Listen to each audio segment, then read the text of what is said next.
लोगों ने मकान का किराया ना दिया तो 2 दिन में घर खाली करना होगा।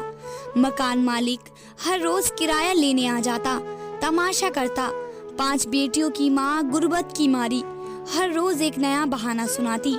मकान मालिक को दीपा, उसका पति नरेश और उनकी 5 बेटियां, गरीबी का ये हाल था कि कोई अपना मुंह न लगाता।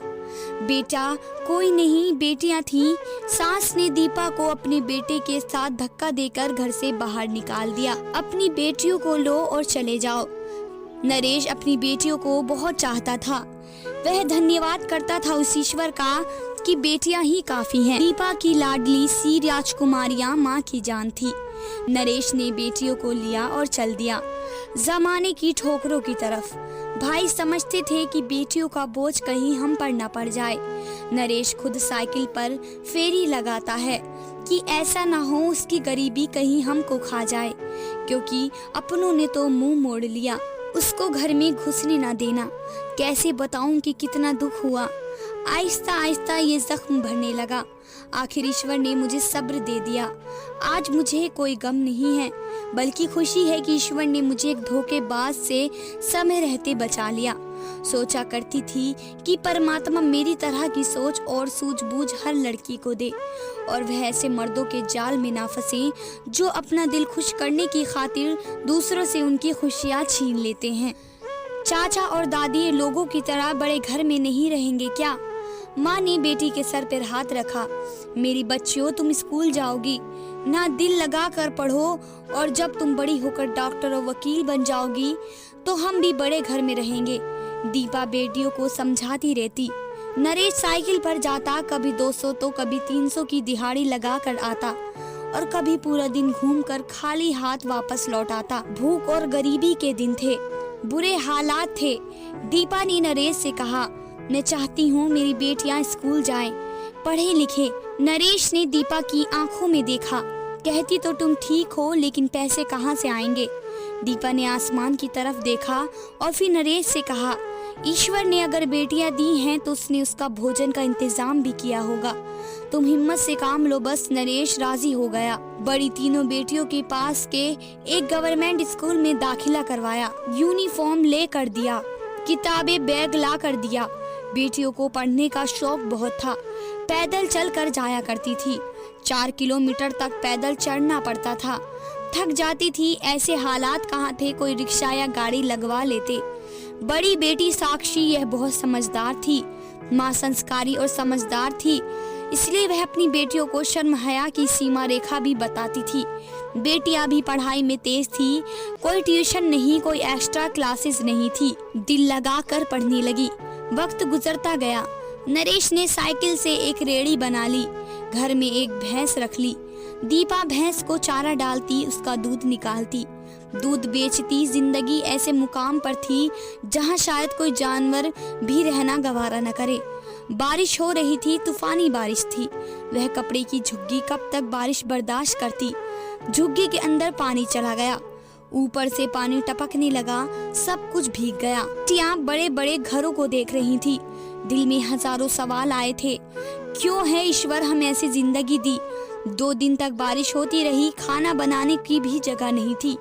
नरेश फेरी लगाने भी ना जा सका। 2 दिन तक वे भूखे रहे। भैंस का दूध निकालते रहे और उसे पीकर ही गुजारा करते रहे। लोग बड़ी बड़ी गाड़ियों पर उनके कपड़ों के झोपड़ों के पास से गुजरते। कौन जानता था उस झोपड़े में रहने वाले लोग किस हाल में हैं। कुछ लोग बाजारों की तरफ चल दिए थे समोसे पकोड़े खाने। कुछ बर्गर पिज्जा की तरफ चल दिए। लोग बारिश एंजॉय कर रहे थे, लेकिन दीपा और नरेश और उनकी बेटियां भूख से बिलख रही थी। आसमान की तरफ देखते हुए बोले, हे प्रभु रहम कर हम पर, हम बेसहारा लोगों का भरम रख ले। हम पर हमारी हालत से ज्यादा बोझ न डाल। बारिश थम गई। सब कुछ भीग चुका था। तीसरे दिन सूरज की थोड़ी सी किरणें चमकी थी। दीपा ने भीगते हुए कपड़े, बाकी चीजें धूप में निकाल कर रख दी थी। भूख से बुरा हाल था। दीपा ने 2 दिन बाद खाना बनाया। सबने जो भी रूखा सूखा था खाकर ईश्वर को धन्यवाद किया। पास गंदगी का ढेर था। जिस जगह पर उनकी झुग्गी लगी हुई थी, लोग किसी गरीब को कपड़े की झुग्गी भी कहाँ लगाने देते थे। दीपा हालात से लड़ रही थी। वह बहादुरी से जमाने की ठोकरें खा रही थी। वह अपने पति नरेश की हिम्मत थी। वह जानती थी अगर कमजोर पड़ गई तो नरेश हार जाएगा। वो फटे सड़े कपड़े पहने हुए नरेश के कंधे से कंधा मिलाकर चलती रही। लोग उनको भिखारी कहा करते थे। हर आने जाने वाले उनको भिखारी कहते। गांव में भिखारी से पहचाने जाते थे। बेटियां बहुत खूबसूरत थी, लेकिन इतनी गुर्बत के बावजूद भी उनकी स्कूल में पढ़ाई जारी रही। जब बड़ी बेटी 10वीं में थी तो नरेश ने सोचा क्यों ना अपनी बड़ी बेटी का स्कूल छुड़वा कर शादी कर दूं। लेकिन दीपा ने नरेश से वादा किया कि जब तक बेटियां कुछ बन न जाएं, उनकी शादी की बात नहीं करेंगे। नरेश भी तो यही चाहता था, बेटियां कल को बेटी पैदा कर कर घर से निकाली न जाएं। अगर निकाली भी जाएं तो वह हमारी तरह जानवरों जैसी जिंदगी ना गुजारे। साक्षी मैट्रिक में थी। उसने छोटी आरती 9वीं और छोटी 7वीं में, उससे छोटी 5वीं में, सबसे छोटी 3री क्लास में। सब बेटियां पढ़ रही थी। नरेश जैसे भी करके अपनी बेटियों को पढ़ा रहा था। दीपा ने 2 भैंस और रख ली। उनका दूध बेचती गुजारा करती। कभी खाने के पैसे होते, कभी भूखे सो जाते। नरेश के सगे बहन भाई 10 साल गुजर गए। उन्होंने कभी हाल तक न पूछा था। कहाँ गया नरेश बेटियों को लेकर, कहाँ धक्के खा रहा है, जिंदा है भी या मर गया। हकीकत भी तो यही है, भला किसी गरीब का भी कोई बनता है। नरेश को गांव वालों ने कहा, तुम गांव की नालियां साफ कर दिया करो, हम तुमको महीने का 4000 दिया करेंगे। नरेश बहुत खुश हुआ। उसने कहा, ठीक है, मैं पूरे गांव की नालियां साफ किया करूंगा, आप मुझे 4000 दे दिया करना। बेटियों की मोहब्बत में हाथ में झाड़ू और फावड़ा ले लिया।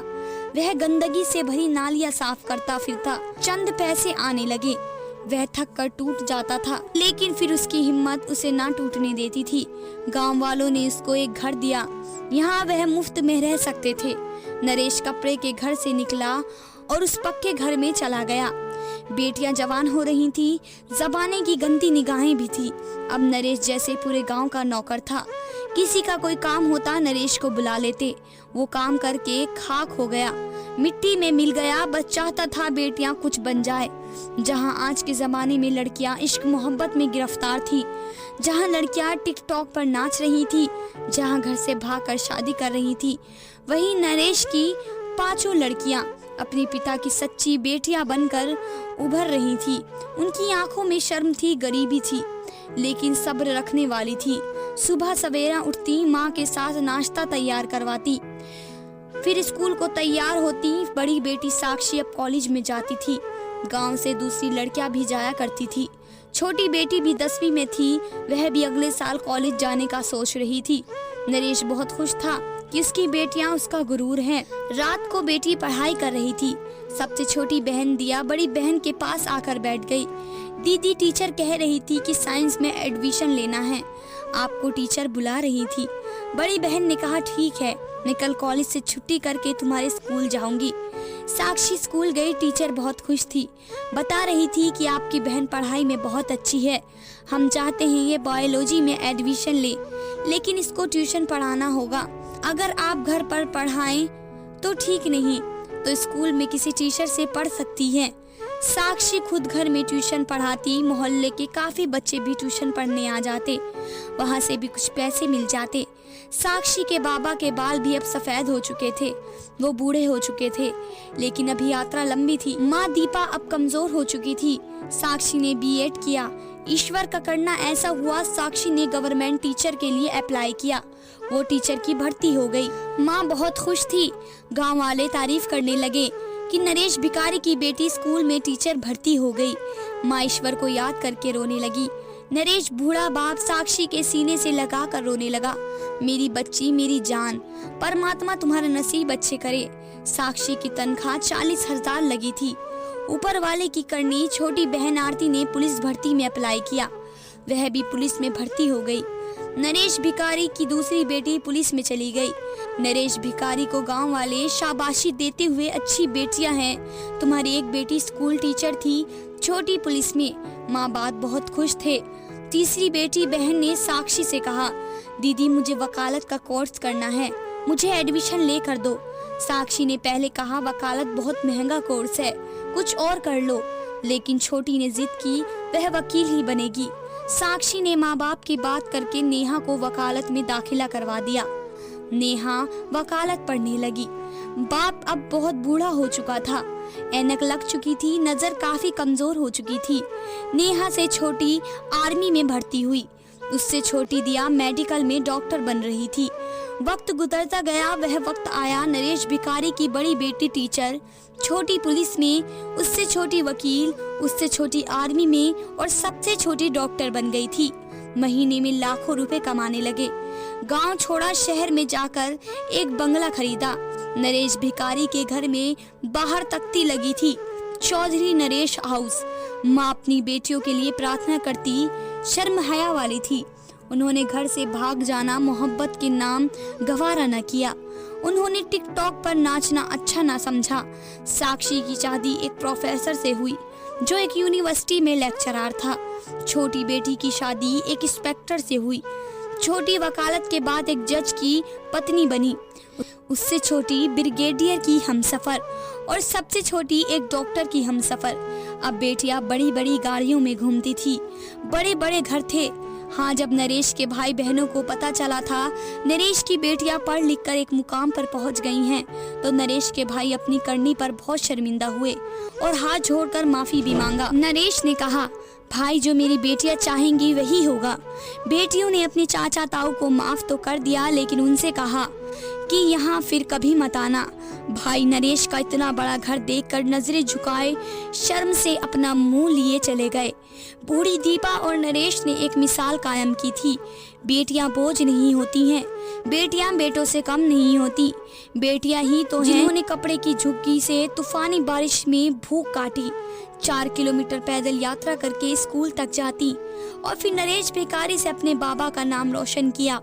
नरेश से चौधरी नरेश बना दिया। तो भाई बहन नरेश को ठोकर मार कर घर से धक्के देकर निकाल गए थे। वे सर झुकाए बेटियों की मेहनत से कदमों पर आ गए। दीपा और नरेश तीर्थ यात्रा पर भी गए, ऊपर वाले को धन्यवाद कर रहे थे। दोस्तों, यूं आज मेरी कलम से एक और कहानी पूरी हुई। उम्मीद करती हूँ कि आपको ये कहानी जरूर अच्छी लगी होगी। धन्यवाद दोस्तों।